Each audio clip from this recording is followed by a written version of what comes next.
Okay. Can you guys hear me now? Okay, good. So we tried to break you guys up via discipline just so it would be easier for you guys to talk about your research when we break out into groups and do some activities. So that's kind of why we did that this way. We aren't targeting, STEM majors, social sciences. We're not out here to get any of you here. Yeah. So, but we'll get started in a couple minutes. We're just waiting for a couple more people to file in.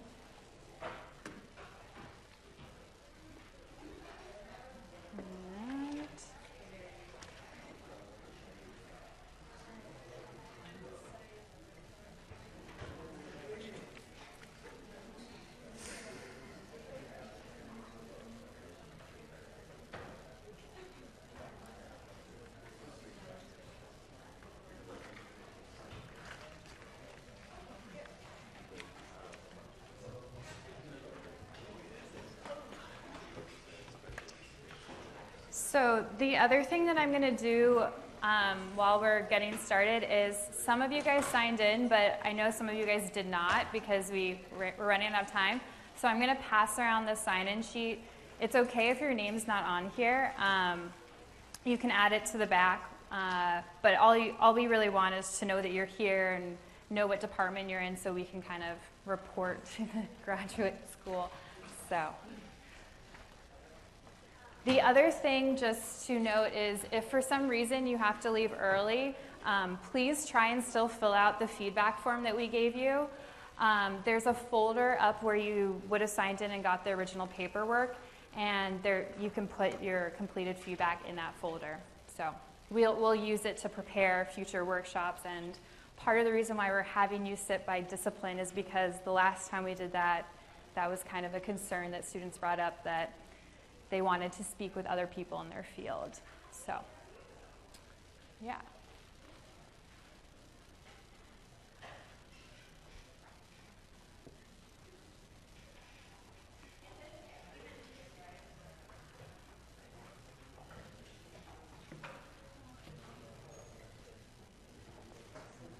Ready? Okay. I just had Mackenzie. I said if you could mention where the feedback form is. Yeah, I'll mention it probably at the end again too. Are there like a lot of people? Looks like there's still a good amount of people coming in. So. I wonder if we should have them do anything while they wait.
This is like not very. I wonder if we should be able to actually.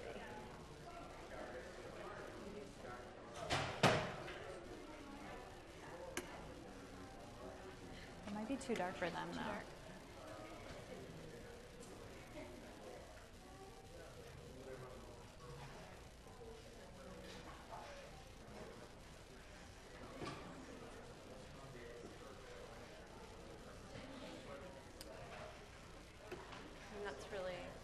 It's for everything. I think it's fine. I would keep it on, I think. Yeah. Should we ask them is it better if we turn it off? It's okay. All right. Okay. Well, I think it's readable. Okay. Should we we get started? Yeah, let's go ahead and get started. Okay, so we're going to get started even though people are still coming in. So first, my name is Michelle Kazmarek. I'm a consultant at the Graduate Writing Center and a PhD student in English. And this is... And I'm Shannon Simpson. I'm also a consultant at the Graduate Writing Center. Also getting my PhD in English. My emphasis is in rhetoric and composition, as is Michelle's. So we love talking about writing. We love talking about research and how to make our ideas communicatable to a broader audience. So hopefully today we'll be able to help you guys do that. Yeah, it's good to see so many graduate students here and other members of the faculty during the summer. It's kind of amazing. This is the first time we've done a workshop in the summer in a while. So before we get into kind of the overview of the workshop today, I'd like you guys to just take a moment and introduce yourself to some of the people around you and explain what department you're coming from, and also in terms of the workshop today, where would you be looking to publish your research? If you're working on kind of current pieces and thinking about your own introductions to research projects that you're working on, what would be a venue that you would like to see that published in? Okay? So just take a couple minutes and introduce yourselves to the people around you, and then we'll come back to the workshop. Yeah.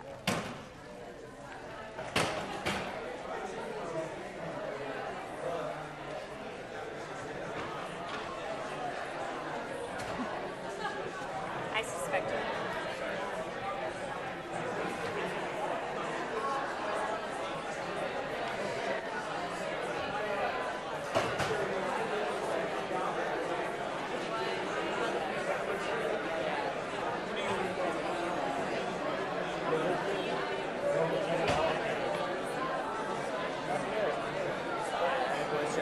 Civil engineering.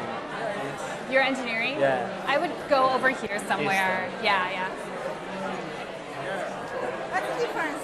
Oh, this is like STEM, and then this is social science and humanities. So what's the difference? We'll be doing like exercises with other people. So if you want to talk with people in your field, sit with people near your field. Okay. So which part is for science? Physics, science. What? Science. Yeah, this entire area. So this is engineering, you just said. It's science and engineering. Yeah. Hi. Yeah, we're kind of organizing people according to like. Should be interesting, yeah. So STEM is here, humanities is here. I'm gonna go print off some more packets. Yes, I do. Do we not have? Maybe 15 to 20. Okay. Yes, that's great. How do you like it? Yes, it is a great course. Yeah, I mean, it is definitely specific to like the liberal arts and the humanities, but yeah, it is a fantastic workshop for sure. Yeah, many people mentioned that at the end. Oh yeah. Yeah, that's great. What's your name? Here, nice to meet you. Okay, cool. And I'm Shannon. Yeah, nice to meet you as well. Well, I'm glad I actually took Kit's So just take a seat. I took by last semester, or not last summer, either I should say humanities or last social year. sciences, and It's great.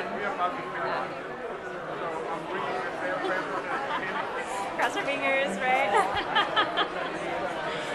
Yeah, Kit is, I mean, she doesn't mince words. She's pretty straightforward with,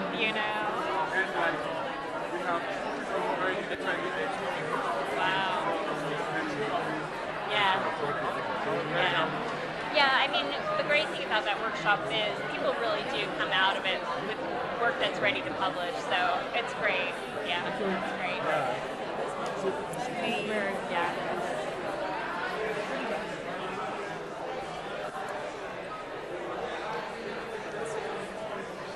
Okay, guys. So if we can come back, simmer down our riveting conversations about academic publishing and disciplinary differences. So hopefully you were able to meet a couple people and explain your discipline a little bit. We'll be doing more group exercises, so this is kind of a way to get started. Break the ice. Yes. So really quickly before we get into the workshop, I just wanted to say this workshop is being hosted by the Graduate Writing Center, which, if you haven't visited, is actually right next door. We offer both one-on-one consultations and these kinds of workshops, and we do consultations online and in person. If you're interested in working on your introduction after this workshop, or anything you're working on, it could be a seminar paper, it could be your dissertation or your comprehensives, whatever, you can schedule an appointment with us. We work with you if you have a draft, but even if you just have some ideas. So there's the kind of a full range of advice that we can give you. That goes for all campus students also? Yes. Yes. Yeah, which is part of the reason why we try and offer the online consultations, is so if you're at a distance, you can use the services.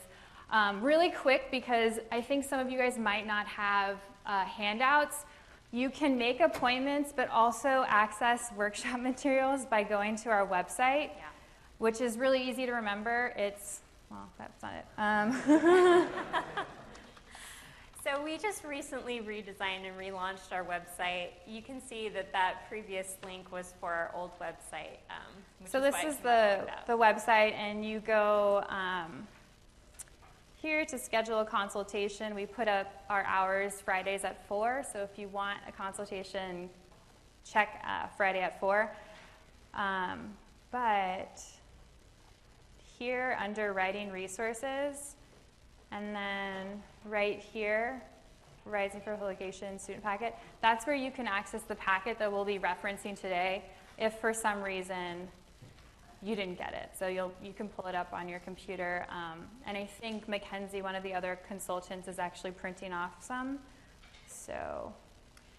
And this should have an archive of any workshops that we'll do this summer, and ongoing workshops that we'll do over the fall and spring semesters as well. Yeah.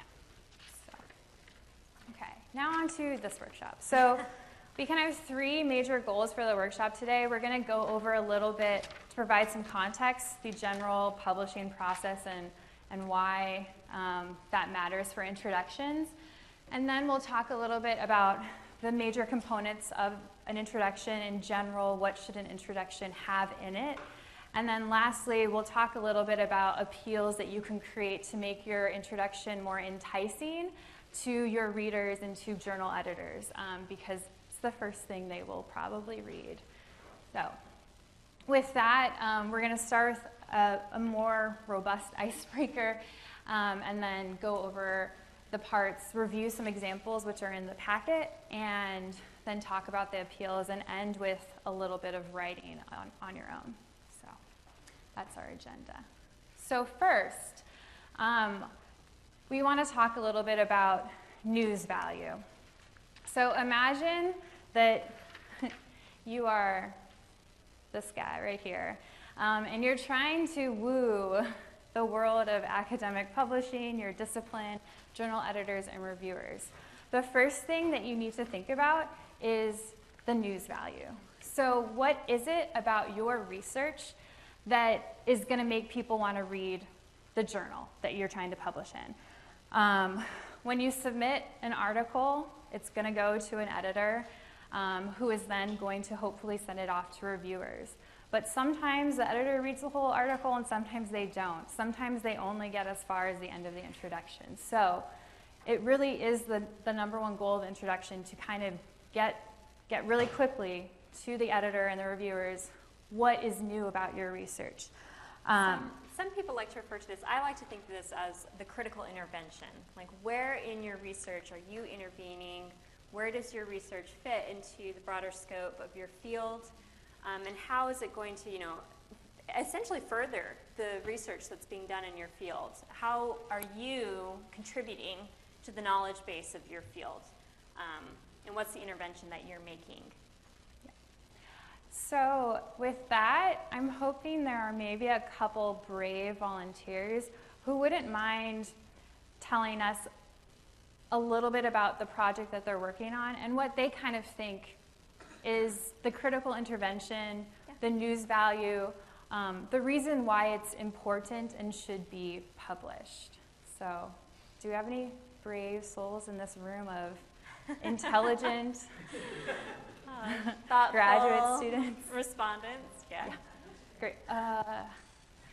Yes, we have a mic we'll just kind of pass around throughout the workshop. We're recording this workshop online, which is part of the reason why. In case you weren't nervous about presenting your research before, right? Just think of this as a stage, right? A literal stage for you to present your ideas. I didn't even just kidding. I'll pick up that later.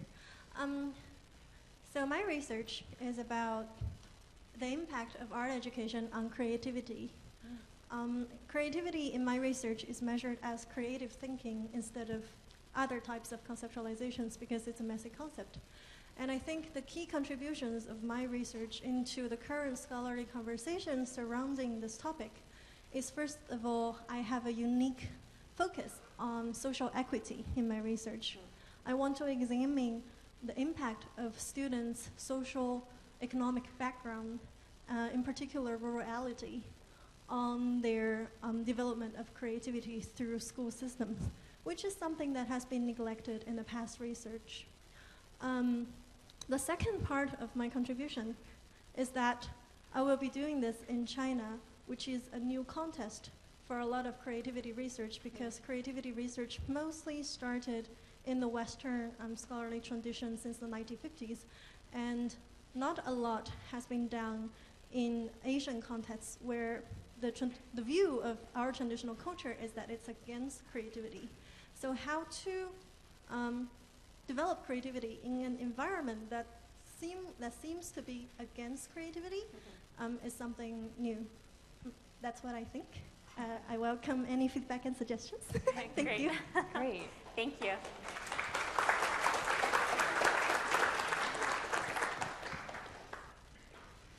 Anyone else want to volunteer? Yeah? Okay. Hello everyone. My project, I am a plant biologist, so it's about a nanotube device that is like a filter that filters viruses, and it makes it a more straightforward process. It makes it more easy because normal viral purification takes about 1 week or so, and it needs very expensive reagents and a lot of work. So with this device, we're trying to concentrate and purify viruses in a very easy way and affordable. Easy and affordable. Okay. Good. Thank you.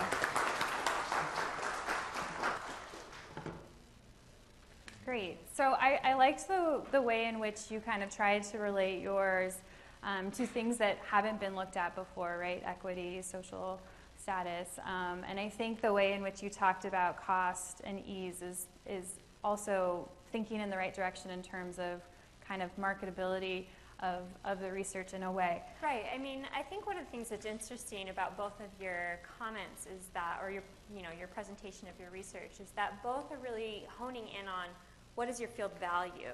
Thinking about what are the values of your field. Efficiency and recognizing cost is going to be important.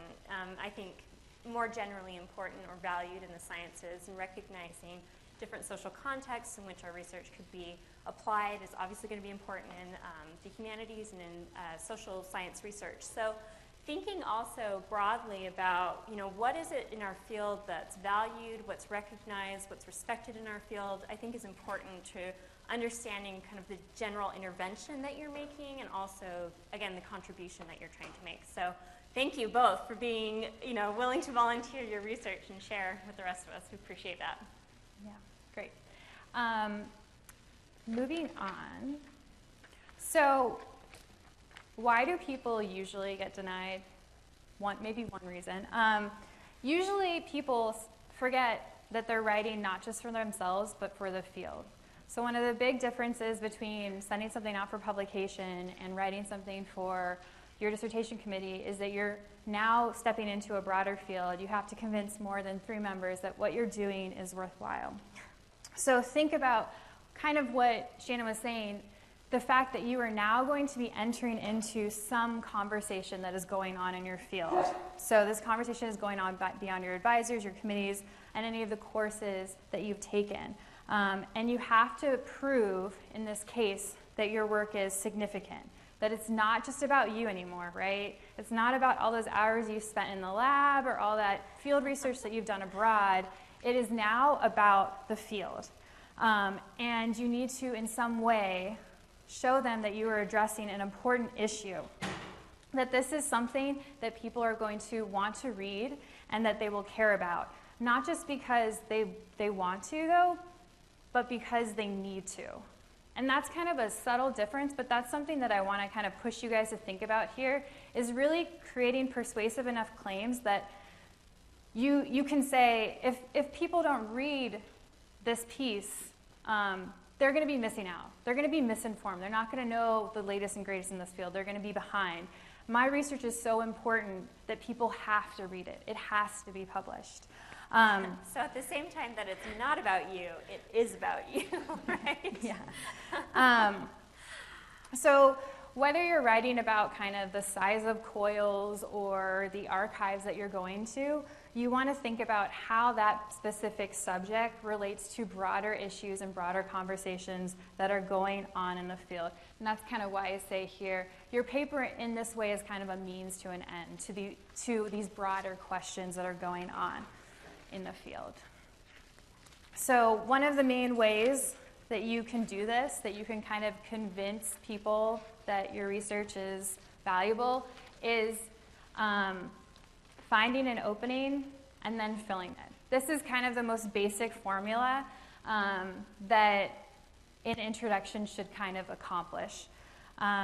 This is what I would say is the number one purpose of an introduction. You explaining how you're going to join a conversation by finding some kind of opening or gap and showing how you're going to fill it. So this is a basic formula for how you say it. Obviously, you don't need to use that exact wording, but it might be something along the lines and as simple as, in the last decade, people have started to look at this specific thing, right? They looked at the archives. But what hasn't occurred to them is how archives are meant to circulate, right? How archives are in and of themselves not just repositories of information, but themselves supposed to be generating knowledge. So that's kind of a basic formula. So you want to make, in the end, an irresistible case. And I think the reason why I kind of using such big font and maybe such extreme languages, because I think oftentimes as graduate students we tend to think like, oh, my research isn't worthwhile, like I'm just doing these small things. But when you start to revise and really shape your introduction, you really want to think about like, how can I make the most irresistible case possible for my specific project? You don't want to just make this plausible. Oh, creativity is something useful. You want to make it necessary. If we don't look at creativity, we're missing all of these things, right? So imagine the most skeptical reader that you can and try and answer all of their questions and maybe even go to the next level. Anticipate all of their objections. Yeah, I mean, thinking about identifying a gap in your, in the critical conversation and thinking about how you're going to fill that research gap. I mean, why do that? Like, why should we, why I go to all the trouble of doing that? Well, part of it is that you show people that you're conversant in the field. If you are conversant enough to identify a gap, that people think, okay, you actually may have done some good reading, studying, scholarship in this field. You're prepared to be able to offer a contribution. You have to think about how does my research fit into what other people have had to say? How am I building on the previous research? Am I innovating methods? Am I innovating processes? And am I innovating, building new and a totally new context? So thinking about, why identifying that gap is so important is partially establishing your own ethos as a writer and as a researcher, establishing that, yes, I do have some credibility in this field and I do have something to offer and contribute. Okay, yeah. And just kind of a caveat, your research, you don't have to make a claim that your research is completely 100% original. Right. No one's research Right. is 100% original, right? We're building off of these conversations. Right. But you do want to teach your readers something. You want to provide them with that kind of aha, oh wow, I didn't realize that, or oh, I had never thought about it that way. Right. Even those small things can really be the way in which you make your case irresistible. Yeah. So what we'd like you guys to do now is spend around 5 to 10 minutes making a case for your research to someone sitting near you, okay? And if you want, you can do this in groups of 3 or groups of 2, but try and find someone. Hopefully in talking to people, you found someone who maybe already understands your field a little bit. Yeah. This is why we've divided you into like different disciplinary houses here, is not because we, don't like each other and don't like talking to each other, even though maybe we don't. But we've gotten feedback with a previous workshop that people felt like, oh, when they tried to do this, they were talking to people who just didn't speak their language, so to speak, in terms of their field. So this is the reason why we've put you in different, like according to your disciplines, is that, scientists can speak to scientists, social scientists can speak to social scientists, humanities people, I'm one of those, can speak to each other, so. Yeah, and that being said, if you get someone outside of your field, I would take that as a rhetorical challenge. It's really useful to explain your work to people outside, because all of those assumptions, like creativity, for instance, might not be ones that people in other fields hold, and so when you're forced to kind of articulate, oh yeah, wait, why do I value social equity, or why do I value creativity? It forces you. What is social equity, right? How do you even define that? Yeah. But it forces you to kind of find, oh wait, this is another reason why my research is valuable. So come up with think about it as maybe a 60-second to 90-second elevator pitch. So if you were to run into someone in the elevator, maybe a journal editor, and you wanted to tell them, this is the work that I'm working on, what would be that pitch that you would give them? How would you sell your research, kind of based on what we've just talked about? The thing that we all hate doing, right? When people say like, write an abstract of your dissertation, you're like, how do I even do that? Like, that's what we're asking you to do. So, and you can think about it in terms of not just like your bigger project, but maybe if you were to have like an article that you're creating. So pitch it, and then go back and forth with other people in your group. And then what I want you guys to do after that is think through these 3 questions. So after hearing that pitch, were there any objections that you had? Was there anything that wasn't specifically plausible? And what do you think on the whole could have been more convincing? What are some other things that they maybe could have asked or answered when they were talking to you? So any questions before we start? Is that clear? Yeah? Okay, so we'll give you 5 minutes and let you know when those 5 minutes are up, okay?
right, we've got, sorry, I don't mean to talk over you, but I do mean to talk over you here. Got about 2 more minutes.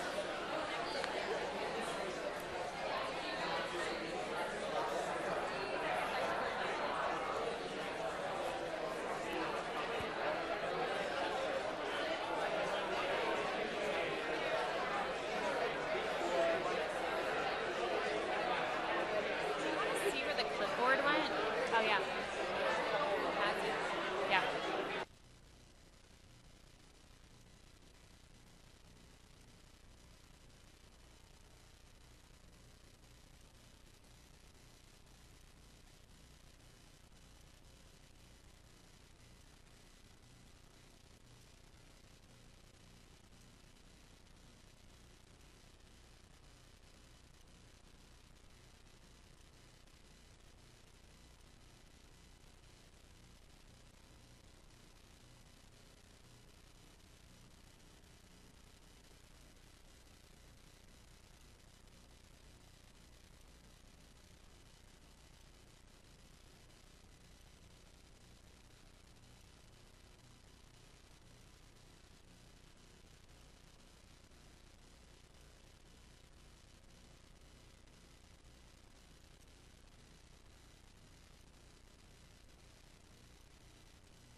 Okay, let's go ahead and finish up the conversations here. Try and regroup.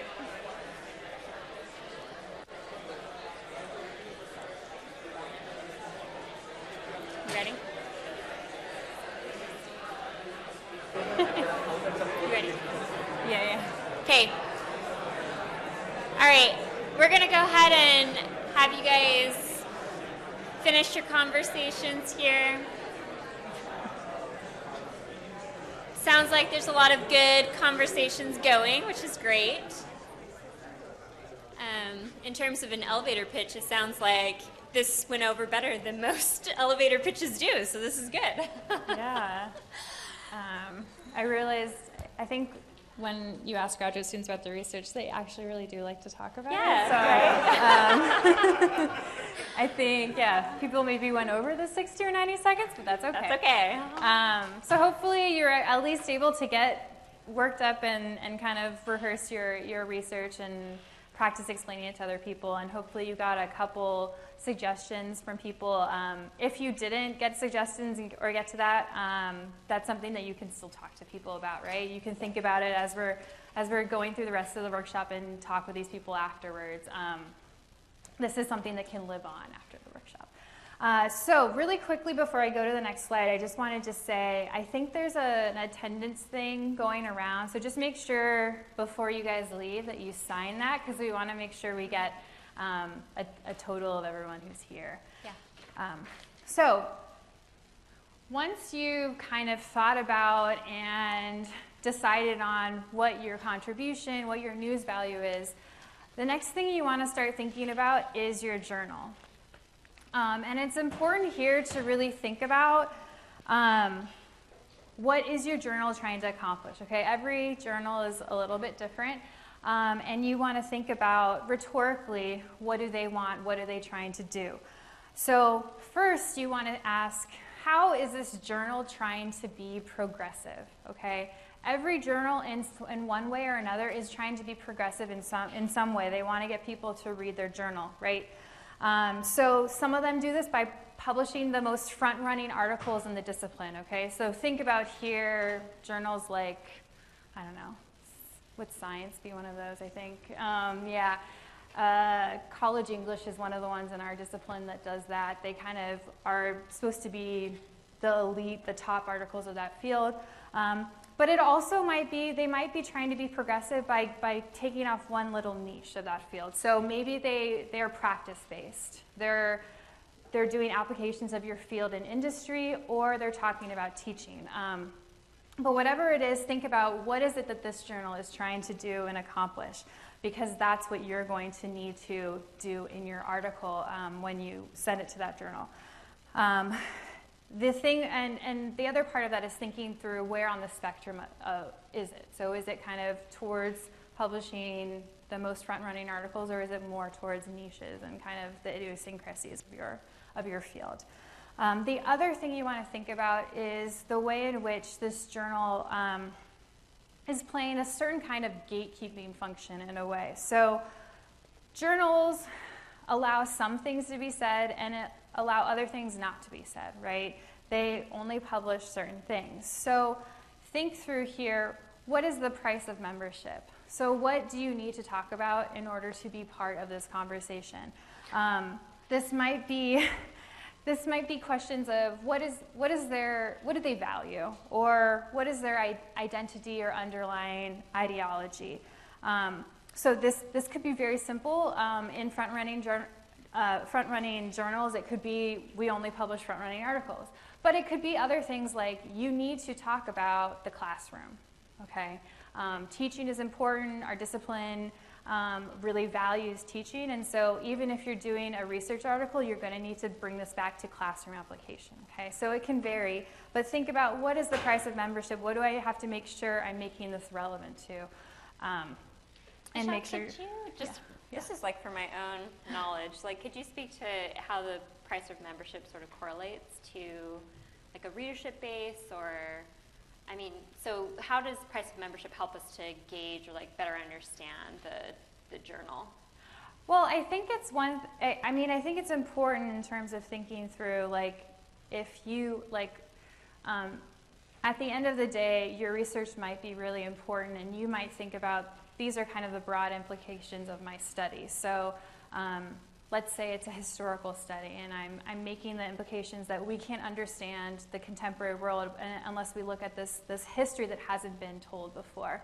But let's say I'm writing for a journal that wants me to talk about the classroom, right? So in my field, it would probably be the composition classroom, so the writing classroom. How does this matter to the way in which people teach writing today? So I would need to, in that case, not just make this general argument about history and how it, inflects and it impacts our contemporary world, but specifically how it impacts the writing classroom. Mm-hmm. So the way in which people learn and teach writing. So in that case, in my introduction, I'm going to need a gesture to that. I'm going to need to talk about students in the classroom today do this or do that. Okay, yeah. I totally misread what we were, like, with this idea of like price of membership. I thought we were talking about like literally the economic cost of like buying a membership. Figured it. I was like, I'm just not seeing the connection here, Michelle. I get it. Okay. Thank you. And then the last thing you want to do when you're looking at journals is not just do a textual analysis. So don't just read the journals, don't just look at the numbers of acceptance rates, but do a contextual analysis. So what can be really helpful is comparing your journal with journals that are very similar to it. Yeah. So that will very, very quickly get you to see, these people really care about classrooms. Like 3 out of 5 articles are about the classroom in this one, and then this one out of every 2 issues has an article about that. So that contextual analysis can help you kind of get at some of the smaller, maybe more invisible values that the journals might not be saying up front, but are clear through the things that they're publishing as opposed to what other journals are publishing. Yeah, I mean, for myself as a writer, I think Michelle's advice is so good. Like when I've prepared articles for publication, the first thing I do is I go to the journal that I plan to publish in, and I read like crazy. Like I read full issues of that journal and just figure out, like, not even necessarily the content of these different arguments that are being made, but how these arguments are structured. So it's a great idea to read in the journal you plan on publishing and just see how do they manage introductions? What are the strategies that writers use in order to address specific problems in my field, you know? So, and then, you know, recognizing how is this argument structured in general in, you know, a number of these different, you know, articles that are published within the same issue. So, yeah. Which brings us to, we'll be doing that actually in a bit, right after this slide. In general, once you start reading them, you will hopefully notice that there are kind of 5 major components that are usually found in almost every single introduction. And they're there for a good reason. They all serve a rhetorical purpose. So I'm going to go through really quickly kind of what these 5 components are. They don't always occur in this order.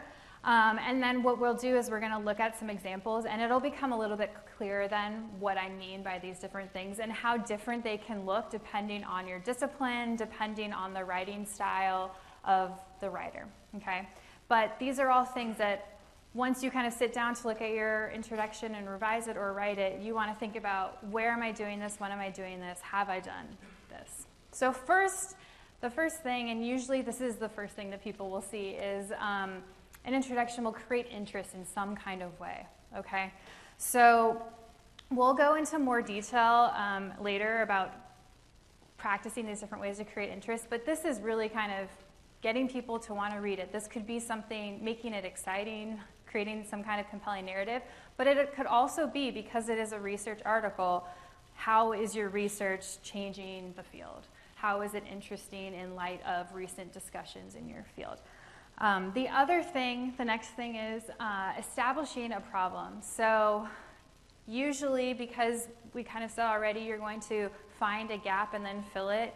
You're going to probably outline that gap or that problem and ramp up, you know, people have thought about this in so many ways, but actually, you know, they're missing this one thing. Or it could, you know, it could actually be a practical problem. So we don't know why this happens, and I'm going to find out why it does. After that, people then go through and actually give what is the main point of their paper. So in the introduction, you want to forecast the conclusions that you're going to come to with your research project. So in this case, you want to think about the general arguments that you're making. You don't need to go through every specific argument in the paper.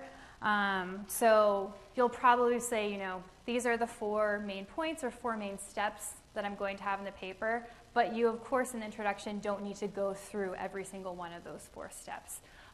But you do want to kind of forecast, this is how the paper is going to go. The next thing is to then explain the methodology. This also varies by field. In some fields, the methodology is going to be your intervention, so they're going to kind of cross over. But you're going to want to at least explain your framework, what are kind of the theories that you're using, and what are the methods that you're using to analyze your data, if that's applicable. And then the last thing that a lot of people forget about, but is really important and can help you prevent problems that your readers might later have with your paper, is to define key terms. So if you do this in the introduction, you get your readers at the very beginning on the same level playing field. They understand where you're at. So that's why you really want to do this earlier, sooner rather than later. So if you are kind of talking about, in this case, writing or something, you're going to want to probably define what writing and teaching is or something like that. Even if it might seem obvious, it is a rhetorical move to kind of say, okay, this is how I'm understanding this in the paper. So with that, yes? So I mean, this isn't necessarily in specific order, right? I mean, we can be defining key terms throughout the duration or the introduction as we go along, right? Yeah. So his question, just to repeat, was this doesn't have to be in sequential order, right? That's what your question was. And the answer is no, it does not have to be in sequential order. So some of these things might come early, some of them might come later. But they are things that you want to kind of at least check off. I've done all of these at some point in the introduction. Right. So. What I want to do, or what we want to do right now, is to give you guys a chance to kind of analyze or look at a number of different examples of introductions. So in your packet, you'll notice that there are 5 different examples of introductions, and these are across different disciplines, okay? Obviously, we don't have time to go into detail, at least you guys don't have time to read in detail each of these introductions. Of course, if you want to on your own time, that's great. But what I'd like you guys to do right now is just select one of those 5 different examples. Please don't all choose example 1. Like, you know, it may be a good idea to look for one that seems to be relevant to your discipline. Yeah. But So for those of you guys who don't have a handout, I would say share with someone next to you. Sorry, we don't have enough. yeah, I apologize, that we don't have enough here. Or move so you can sit next to someone who has one. Make a friend. So what we want you guys to do as you are looking at these different examples is try and identify strategies that the writers are using to, number 1, create interest, establish a problem, where they're making their critical intervention as a researcher, and if and when they explain their methodology or define critical terms, okay? So again, what we're looking for is, do these introductions have these 5 components that we've talked about, and how do they, what I want you to start thinking about is how do they generate, what are the strategies that they use to create that kind of interest, to build interest, to describe their methodologies, to define key terms, and so forth. Okay, so we'll give you a few minutes to look over that and kind of read through. You're welcome to talk with partners about this as you're reading and discuss with them too. So. And just to, did you explain which ones are? No, I didn't. I can give you a quick summary. So the first one is it's an education article. So if you're in education, you might want to read that. It's math education, right? Yes, math education specifically. And then we have one that's actually from our discipline. So it's from English. And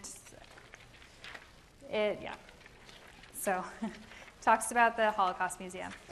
And then the next one is on, it's a science article. It's about physics and going through a new way. I don't know. And then we have one. So social sciences, example 4. I think the last 2 are both social science examples. So, yeah.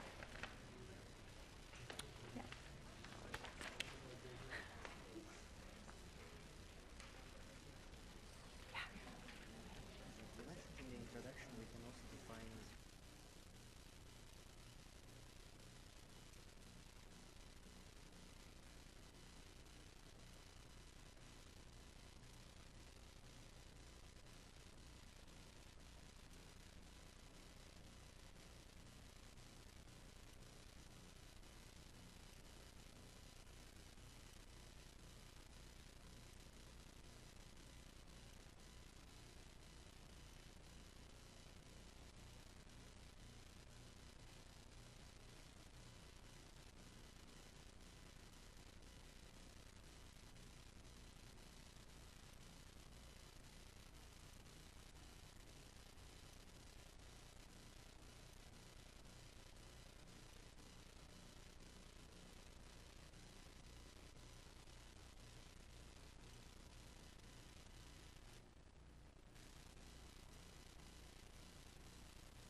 In terms of just how we're doing, if you wouldn't mind, by show of hand, if you need more time to read through the example, or you'd like more time, would you mind, raising hands, so we can make sure we're on the same page here? Okay, let's take 2 more minutes on just kind of reading, analyzing the content here, and then we'll move into a discussion about what's going on in these different pieces here. And if you've finished reading one example, you can always move on to another one. It's helpful to see that comparison between the different examples, because they're all different. We chose them because they're different. Yeah.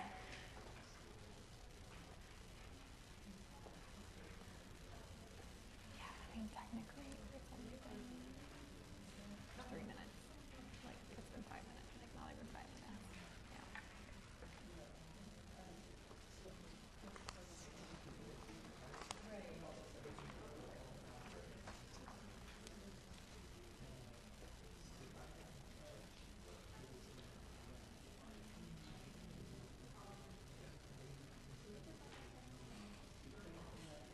Yeah. Yeah.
Okay.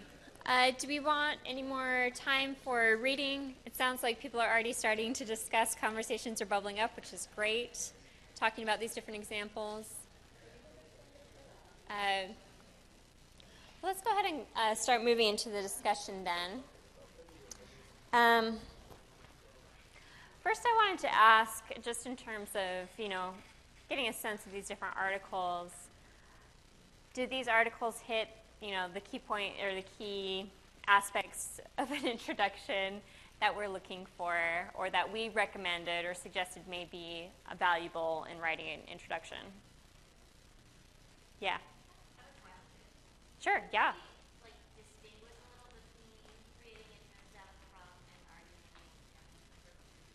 Yeah, sure. So,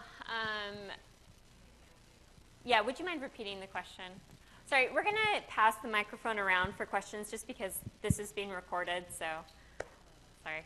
It's okay. Your face isn't being shown. I was just wondering if you could distinguish between the first 3 components there, creating interest, establishing a problem, and arguing in the main point, because there seems to be a bit of overlap in how you identify those. Yeah, I think that's a great observation. Certainly, I think there can be overlap between all of these things, like, defining... Did you find that there was overlap in the example you looked at? Yeah. Because that would, I think that's helpful, is like pointing to the actual example and where Okay, it becomes yeah, like yeah. murky. Thanks, Michelle. So what example were you? The last example. Okay, we're looking at, so example number 5. Okay. So if you guys wouldn't mind, do you want to explain maybe where you thought those things bled into each other, or where you weren't sure what they were doing?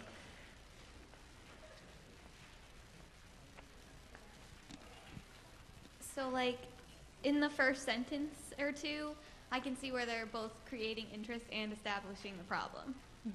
Right.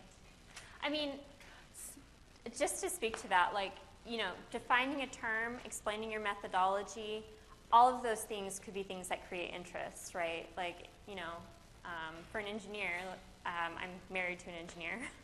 You know, this is something that's really important in his field, is establishing process, like, you know, identifying the technology, the new things he's doing with his research. So to some degree, that is what's creating interest, is what he's doing new with additive manufacturing, right, in the application of additive manufacturing. So I think it's a great question, but, you know, in terms of like defining these and breaking them down into, you know, specific categories, maybe it's helpful to think about these as fluid, and maybe overlap is just going to happen. It's like natural. I don't know, what do you think, Michelle? No, I agree. So I think there's overlap between all of these, but I think what the more important question is, how does it create interest? What is it doing to create interest? It's introducing a new contribution that may affect social sciences. Yeah, so to be more specific, I would even say it's kind of trying to resolve a specific kind of debate that's been going on in the field. And so because that's, and when we get into the next slide, I'm going to talk about kind of different methods you can use to create interest. That is actually kind of one method that people use, is kind of resolving a debate, which is also going to usually establish the problem as well, and then lead into the main point. But I think in this one, I mean, can anyone who else did this say where they found, like, where's the main point here in this piece? Where do you get a sense of like what they are doing in their research? Right. So where's that? Right. Yeah. Yeah, so, but they're, like, it's a very specific, like, that's a statement of what we're doing, right? And then you get even later, right, you get the whole outline. So this article makes, in the third paragraph, this article makes 5 distinct contributions to the scientific literature, each corresponding to a separate section of the paper. Section 2 shows blah, blah, blah. That is also pulling out what is the main point of this paper, right? So you get it in both those places, but there is a statement of it, which I think is a little bit different than the way in which they create interest, right? More or less. But Yeah, I mean, maybe to speak to that question again, also like establishing a problem might in many cases be like the literature review, the summarized literature review that you're kind of doing at the beginning of a paper, right, where you're showing that you're conversant, at least in the main, you know, arguments about in your field. And then arguing the main point, I would say, is kind of like, what is your thesis? You know, what is the claim that you're making, or what is the contribution that you're making? Does that help clarify at all? But I do think it's like great that you observe that there is a lot of overlap between these different aspects. yeah. And also, I mean, just to draw attention to that one, if you go to the second page, in the middle of the very last paragraph, there's the sentence, so before it, and even in those areas, we are not suggesting that most of the studies are flawed or erroneous. Rather, we argue that the collective efforts of researchers in politically charged areas may fail to converge upon the truth when there are few or no non-liberal researchers to raise questions and frame hypotheses in alternative ways. And what I would say, that is also, like, that is maybe even more of a crystallized sense of what is the main point of this paper, what is their main argument. And I think it's important to kind of distinguish the earlier setup to these kind of later, more clear articulations of what's going on, because those can be important distinctions when you're writing an introduction. So, You still have a question? You have a question over here. So one thing that I struggle with and that I wondered about reading this example is how you know when you've said enough and when it's time to move on. Because everything that's here, I assume they're going to say more about it in the background, in the literature review, in the discussion. Yeah. So how do we know when we can say, okay, I've established that and I'm going to move on? Such a good question. That's why we have advisors, right? I don't know. Do you want to speak to that, Michelle? Well, yeah. I mean, I think one thing to think about is like you yourself. Like, when do you feel like you reading that paragraph? They get the idea. Like, that idea has been conveyed. Like, it's enough for you to move on. So, and this is one thing that's like I think happens when even think about your own research process, right? So like if I'm writing a literature review, how much do I have to read? Well, you could read forever, right? But like when is that point where you've reached the saturation level of like, I get it, right? This has been mapped in a, you're not going to be able to map every intricacy, right? But like it's enough of an outline that it's there. So think about kind of where that saturation point is and where you and then where your readers get a sense of like, okay, I've got what's going on here, right? But it's also going to be different depending on your research and depending on the journal you're writing to. So if you're writing to a generalist journal, you typically are not going to have to go into as much detail necessarily. You might be doing more broad strokes because if it's a general audience, they're going to get lost in those details, right? But if it's much more specific, you're going to have to be a lot more specific. You're going to probably have to have a lot more citations when you're establishing the problem and stuff like that. So those are kind of other things to just keep in mind in terms of how much is too much and when have I said enough. But does that answer your question? Yeah. Do any of you, have any of you guys, do any of you have any recommendations for where you've recognized, okay, I've reached the point at which I've said enough in my introduction? Have any thoughts for the rest of us? I mean, I love to get your guys' feedback as well. Yeah? Yeah. Yeah.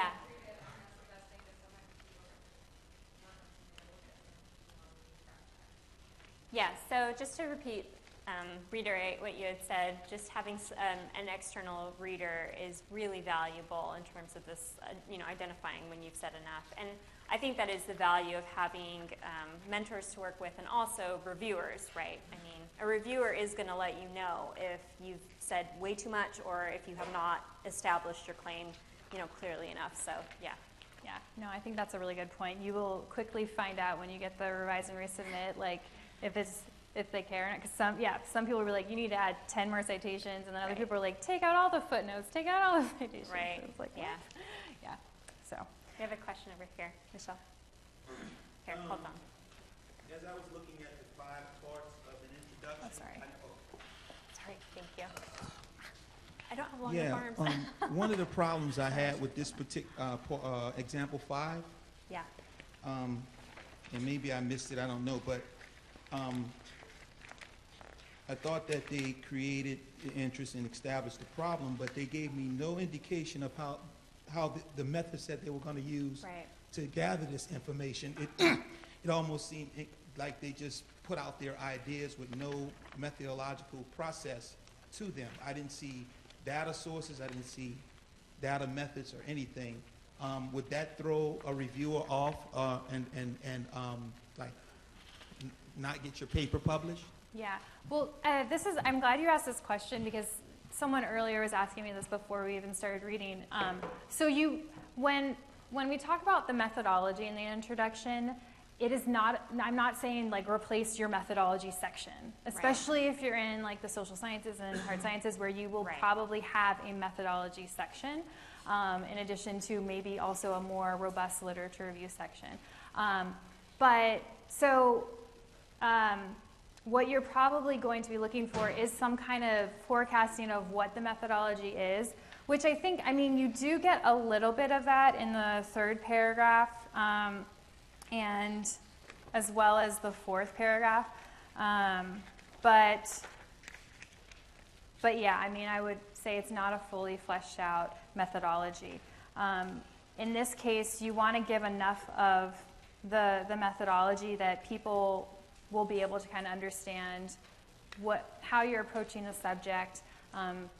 Is this qualitative? Is this quantitative? Etc. But it's not necessarily going to knock you unless your methodology is your intervention. So if the way in which you're going about this study, so if you look at 4, I believe, I want to say example 4. I believe in example 4, part of their major intervention is the way in which they're doing the study. So they're doing this meta-analysis. So like for them, it's really important to go through that methodology because that's what's so great about this piece of research.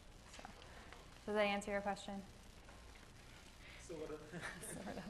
It's just that it looked like they just, they said the article will make 5 contributions to the scientific literature, each corresponding with a separate section of the paper. It just looked like they introduced their ideas of what they thought without doing any real research. I didn't see any indication, any inkling of prelude to a methodology that might appear in another section of the paper. I see no small introduction whatsoever. All I see is that they're making, they're going to argue their main point, which is part of the 5 parts of the introduction. And they did talk about their key terms in the 4th paragraph. Right. But in terms of addressing all 5 parts of the introduction, looked like they left out one, in my opinion. Did anyone else feel satisfied with their methodology? Or dissatisfied, if you were dissatisfied with the methodology. Yeah, you. So they might be indicating that their methodology is not a laboratory experiment, but just looking through the previous literature. So maybe this is more like a literature review, and maybe what they feel their methodology is doing a literature review rather than a laboratory experiment. Is that possible, do you think? Well, if their methodology is a literature review, then what is the literature review and what is the methodology? That's a good point. I think that's a great example of the overlap, right? Because you're right, absolutely. Yeah. Review evidence, and then I'm sorry. last sentence of the first paragraph is that we review evidence, but it doesn't say how do you review that evidence? Right. What is the evidence? True. Right. It just looked like they presented their thoughts and ideas about how diversity can be more, can be in politics more. But I do think, I think you're kind of right. So the article in general is much more of a literature review response to the discipline and the way in which the discipline talks about this. And it draws on, as they say, they talk about the drawing on a specific field before they talk about their own. Section 4 draws on findings from organizational psychology. Yeah, organizational psychology. And then I would argue when they go into their own political beliefs, that is methodology too. They're talking about their positionality as researchers. But I think, it speaks to the kind of article that they're writing, which is one of the things that you want to, again, what I want to emphasize here is the extent to which you go into methodology is going to be representative of the kind of research that you're doing and how important that is in making your case. But potentially that is a comment that they, got from A reviewer. Right. I don't know. So I think it's a valid criticism. None of these articles are perfect. Right. So I'm glad you brought that up. Yeah.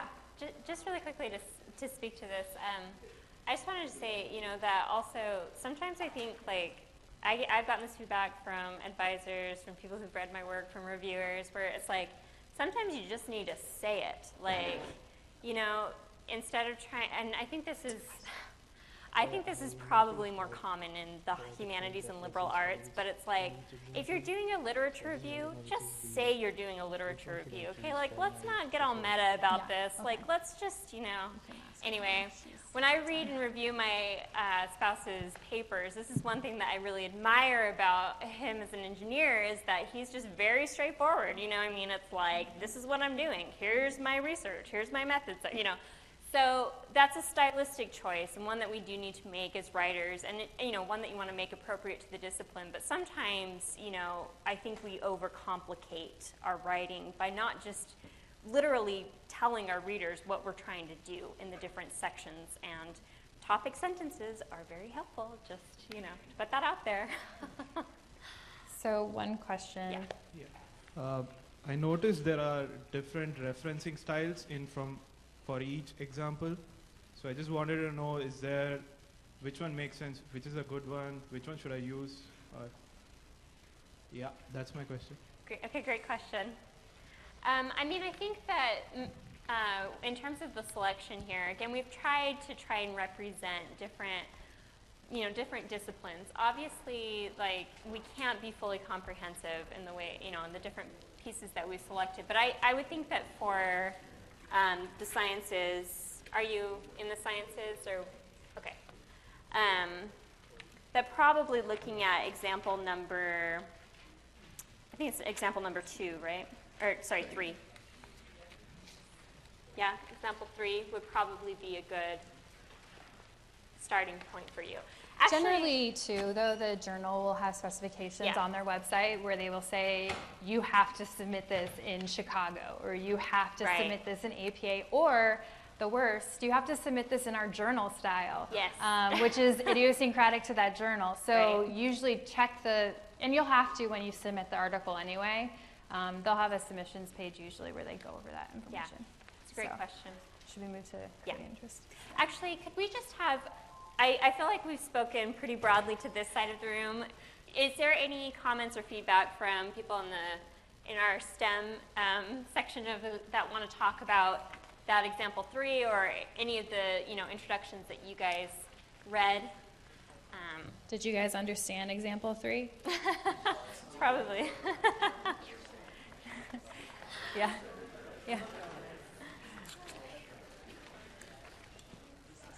Yeah, one of the big problems we had with example 3 was a lot of these terms are abbreviated very early on in the first paragraph, but then instead of just writing them out after that and only using those, for something like a figure, they use those throughout the rest of the writing, and you have to actually go back to the first paragraph just to see what they're saying.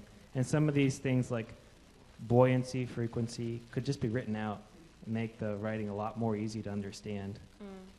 There's just way too many predefined terms in the beginning. That's actually an interesting observation. It's almost like an over-defined, like you're over-defining the terms. Interesting. Do you have any thoughts about that, Michelle? No, in general, did you feel like they created a strong case for their research being valuable? If so, what was the case for their research being valuable? And if not, what could they have done? So this is, I think that this is, at least in reading and reviewing some engineering, I do not pretend to be broadly read in scientific literature or technical writing in general, but I do think that this is sometimes a problem in the sciences, is that the research is so specific that, really identifying the intervention is, that's something that I think scientific writers could better present their research and their findings with. Okay, so this is maybe unfair criticism, I don't know. I won't pretend like I'm broadly read, but I know this is, when I've encountered technical writers, this is a question they come up with a lot, is how do I communicate this stuff to people, to make them understand, like, my work is valuable, and it's not just this little tiny experiment that I did in my lab 2 weeks ago, and I'm trying to make this, applicable. So, thoughts about how to make your research more, create a broader interest for your research, if you were dissatisfied with this? Well, can someone locate what is the argument and contribution, or the problem? Yeah. I believe the challenge. Sorry. I believe they're challenging the assumption, a commonly held assumption, where I guess the community was applying this assumption widely across the board. They're saying it's actually only applicable in one instance, whenever these parameters are approximately equal to 1. So I highlighted in example 3 in the second paragraph, I think it's sentence 4, starting with, in this study, we use direct numerical simulations. Yeah. Good. Yeah. So, and that actually is the methodology, right?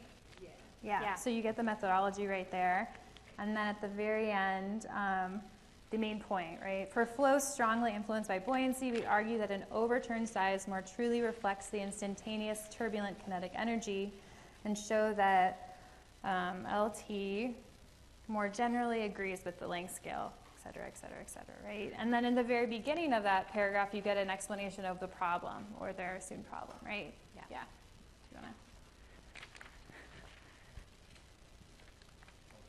I want to just make one comment for the introduction. Mhm. So, in order to make this introduction much stronger, I think just simple graphical figure will be very helpful. So, like people don't know what is the large length scale associated with buoyancy or turbulence, or like general people don't know. So, like one additional graphical figure will be very important for people to understand why the length scale is important, what's the length scale, and how it's determined.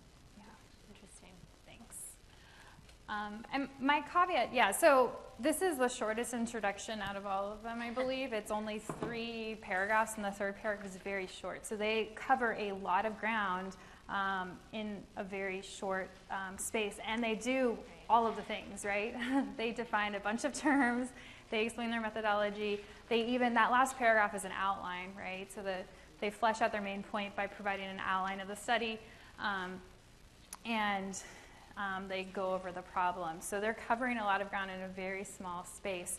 But I think one thing to kind of keep in mind is they are writing to specialists of their very specific field. So my argument would be that this is actually quite convincing and works appropriately for people who work on this stuff, right? People who work on this stuff, they read this, and last time I gave this workshop, it was with someone who was in this field, and they're like, this was so interesting, like, this is amazing, like, because the research actually is extremely innovative for what they're doing. It's something that, like they say, like, people haven't done this, and like, look, we tried this thing out, and it kind of changes the entire way that we're thinking about these different variables. So that's just kind of to think again about how it changes based on the specific field and journal you're working with. I just want to make a comment in regards to something that was said about this earlier about using the variables rather than just calling it turbulent kinetic energy. While I agree that it's challenging from a reader's perspective to have these variables mixed in with just common text, one thing I do like is that I can go to one place in my article and identify what those terms are easily.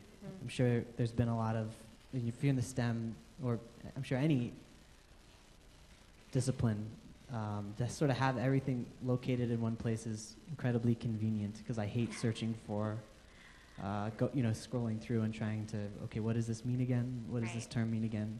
So I think that's one positive aspect of it, but I agree that it's sort of hampers the message. Yeah, no, I know when I read it, I had to read it like 5 times to understand what they were saying. So, but we are not specialists. Yeah, that's true.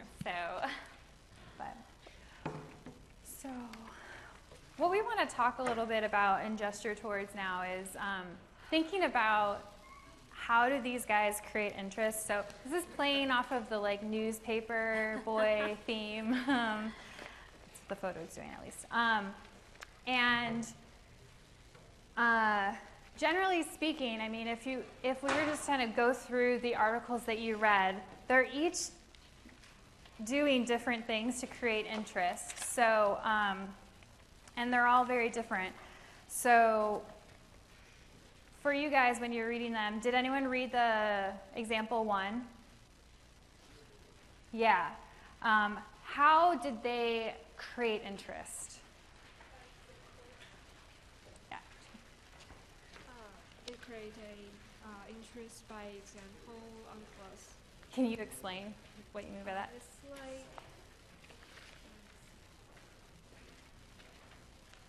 in the recent class, one of the teachers identified the shape wrong, and the other want to figure out how they figured wrong and what's the chance of that. Yeah. Yeah, so if you guys didn't hear that, she said they use an example. What I would say is this is the classic example of using an anecdote or a small story to pull readers in. So if you just kind of look at the first paragraph and how it continues, they start off with a classroom moment, right? The small example to get across kind of the complexities of mathematics and math education. For the second one, how did they create interest? If you were to kind of just look at the first paragraph even, how are they trying to pull readers in and get people to care about their topic? Slightly different than the first one, but yeah.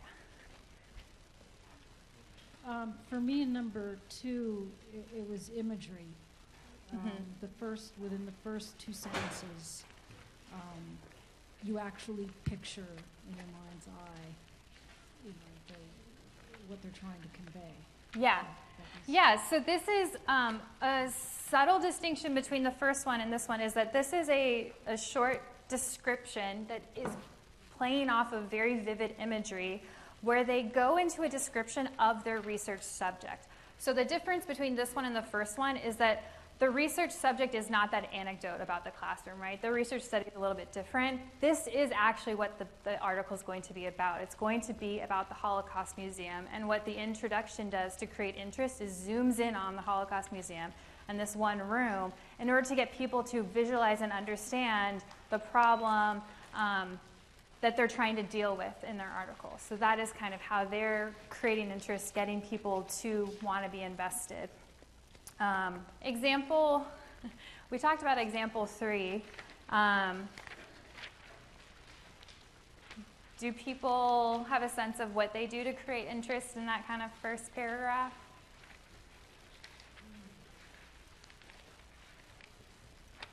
Yeah.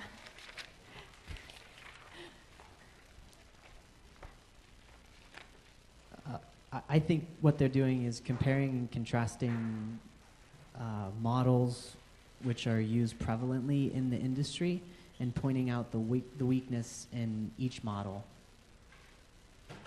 Yeah. No, I had difficulty with this one because, yeah, I would say, no, I would agree with you. I think they're doing kind of basically overview of a very simple, like overview of the field, and this is the problem of the field, and I'm going to show you how I'm filling that problem. So it's very different than the other two, as you can tell.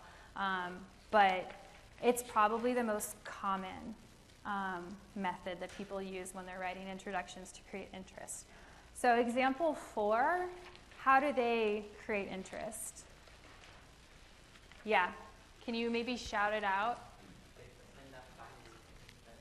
Yeah. I mean, they present a fact maybe with all the necessary data that supports it, so you know that it is really a problem and what can you do to answer that question. Okay, good. Yeah. So he said they present a fact and then they flesh out that fact to get people to understand that it is a problem.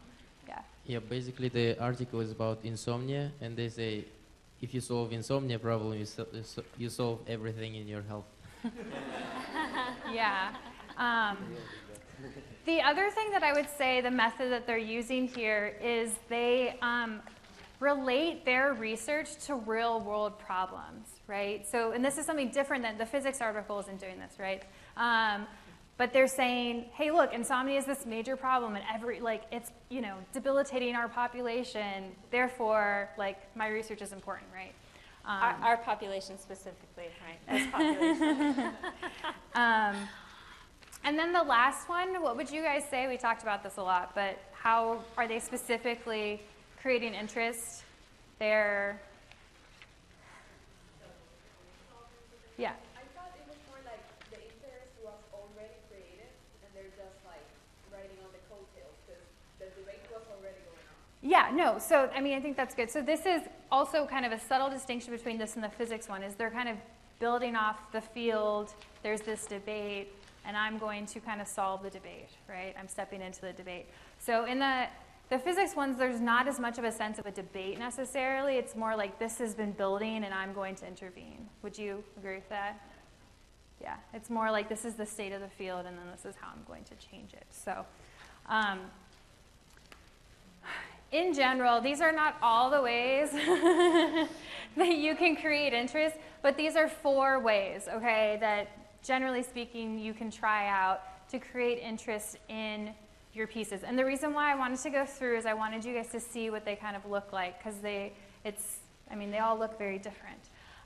But you can have kind of that arresting anecdote. This is a still from the movie One Day, which I think is a good definition of what an anecdote is. It's, one small moment that is exciting and emblematic of what you're talking about. Or you can have a description of the subject. So that's a picture of the shoes at the Holocaust Museum, which is what is used in the second article to create interest. So it's zooming in. You could potentially say that's what's happening also in the physics article, because he zooms in on these are all the data points that I'm going to talk about. But it'll look different depending on what you're talking about. But if you have kind of maybe more historical research, or you have a big project where it's going to take a lot of time to explain what you're talking about, this is a good model to use. Or if you have one where it's just super interesting and in and of itself, like a paper I read last week, this guy's doing work on Colts. It's super interesting, and he starts with this because, I don't know anything about Colts. I want to read this article just because it's about Colts. So it works if your subject in and of itself is also very interesting. You can choose to resolve a debate, or you can choose to fill a research gap. So there's a very subtle distinction between these last 2 that I would say is a really big distinction for some people. So resolving a debate, I would say, is kind of the more traditional way that people kind of set up their work, where they kind of say, people have said this and people have said this, but I'm going to say they're all wrong, and actually this is the right way. Whereas filling a gap is a little bit more gentle and neutral. A little more qualified, I would say. Yeah, a little more qualified and a little more friendly, where you don't necessarily kind of take out your opponents and instead kind of say, this is where the field's going and I'm building, rather than kind of destroying previous research or something like that. So it's a little bit less contentious, I guess, would be another way to put it. Yeah. But yeah, those are the kind of 4 ways that you could potentially try and create interest when you start out your work. Does anyone have questions about those before I move on? No? Okay. So now what we're going to do is we're going to return. This is kind of our last big activity. So after this, we'll be over pretty much. But return to kind of what we did at the very beginning of this, and do you want to explain the rest? Yeah, so we had you guys speak to a partner or just to a group member about your research. What we want you to try and do is return to that description of your research. This time, think about applying one of these specific methods or strategies that we've talked about. So is your research most successful through telling a story? Is it research that will lends itself well to detailed description, or are you addressing a debate in the field and trying to intervene within a broader conversation, or is your critical intervention what you really want to place the emphasis on? You could also do the real life example too if you're solving insomnia, which is great.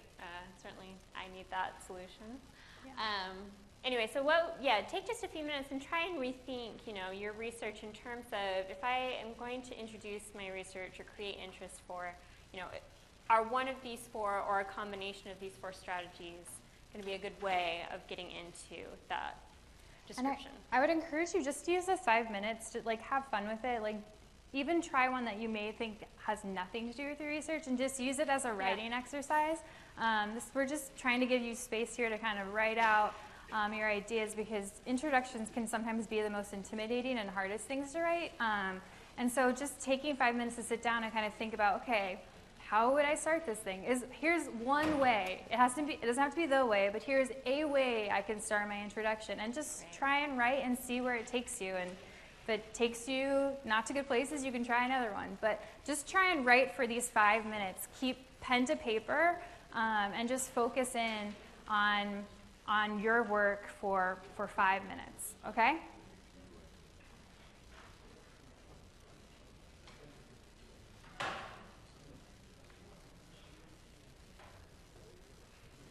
After these 5 minutes are up, by the way, we're happy to continue answering questions, but we'll close our workshop at the end of this 5-minute exercise. So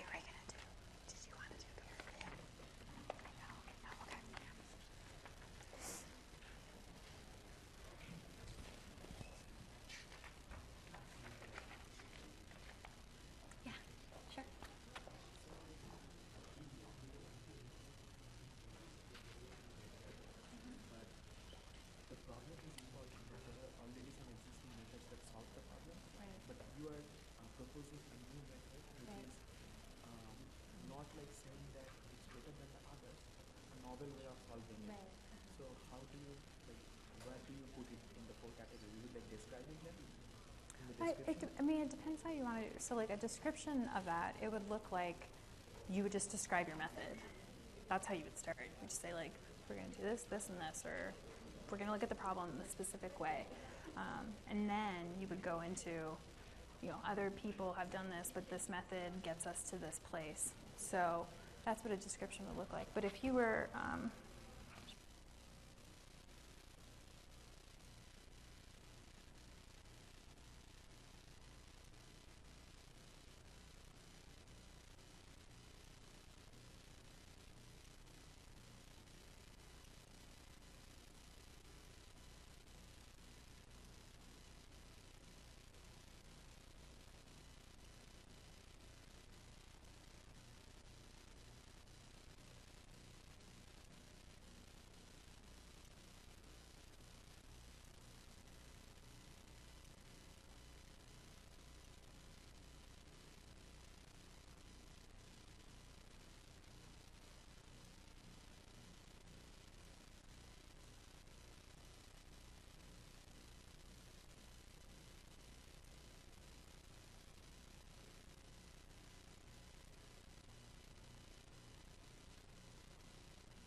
there's only about 10 seconds left.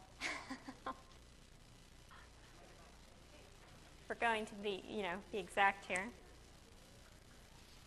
Time flies when you're writing brilliant thoughts. Well, we want to thank you guys all for coming and participating. And like we said, well, 1 second. There's one last slide. Sorry. Just to wrap up. Sorry, Michelle. No, it's important. I think it's important. So I just want to make sure people see this and the beautiful picture that I found, which is supposed to be you when you have your great introduction and running to your advisor's office to show them how great your introduction is. Because really, I mean, so hopefully after listening to us, you feel a little bit more motivated to kind of sit down and look at your introduction and really kind of think about how you can revise it to be the strongest and the best. And once you've done that, we really encourage you to share with as many people as possible, your peers in your field, maybe even peers outside your field, or people, friends or significant others, and show it to your advisor. Also, come to the Graduate Writing Center. We are happy to read. Yes. This is our job. This is what we do. We're being paid to read your through your papers. work and offer feedback. So. And you will find too, as you write, as you revise, that you will continue to develop and understand better what is that news value, what is your contribution. So as you kind of write, you'll be like, oh, I didn't realize, like, this is the thing I have to add. And that's just part of the process. So I try and encourage people when they come into the GWC to really take the revision of their introduction the most seriously, because that really is, at the end of the day, if you can get the editor to say okay after the introduction, you can probably get them to send your article out for a review. And that's really what you want, right? So the introduction and what you put in it and the amount of time you put into it really, I think, matters almost more than some of the other sections of your paper, because if you can't convince the editor that your research is worth reading, then they're not going to be convinced that it belongs in their journal. So take time with it, revise it, and share it with other people, including the Graduate Writing Center. So thank you for attending. Thank you. We're happy to take questions, but we'll go ahead and end the workshop Also, here. really quick, you should have received a feedback form. It would be greatly appreciated if you guys filled those out and handed them in the back to the folder that we have out there. Yep. So thanks. Thank you very much. We really appreciate it.